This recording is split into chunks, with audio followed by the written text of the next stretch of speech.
রাত তখন ঠিক 1-2টা। ঢাকার এক পুরনো ফ্ল্যাটে বসে রাজীব তার ল্যাপটপে কাজ করছিল। হঠাৎ বিদ্যুৎ চলে গেলে সে জানালার বাইরে তাকিয়ে দেখে নিচের গলি অস্বাভাবিকভাবে ফাঁকা। কেমন একটা অজানা আতঙ্কে মোবাইলে এফএম রেডিও চালিয়ে দেয়। তখনই 996 ফ্রিকোয়েন্সিতে এক অদ্ভুত অনুষ্ঠান ভেসে আসে। ভূতের এফএম, যেখানে একজন কর্কশ কণ্ঠের আরজে বলতে থাকে, তুমি এখন শুনছো সেই গল্প যেটা আসলে তোমারই। রাজীব হেসে ফেলে, ভাবে কোনো হরর শো হবে। কিন্তু হঠাৎই আরজে বলতে থাকে, রাজীব, 604 নম্বর ফ্ল্যাটে তুমি এখন একা না।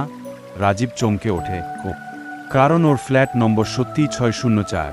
সে ভাবে কেউ মজা করছে, কিন্তু পরক্ষণেই আরজে বলে, তুমি জানো না, এই ফ্ল্যাটে আগেও একজন ছিল, যে এই রেডিও শোনার পর আর কখনো কথা বলেনি।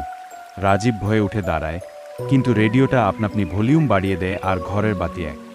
তো বন্ধুরা, এই ভিডিওটি কেমন লেগেছে? তো তোমাদের জন্য অতি তাড়াতাড়ি আমরা এর দ্বিতীয় পার্ট নিয়ে আসছি। ভিডিওটি ভালো লাগলে লাইক করে দিও। We've got a new subscriber.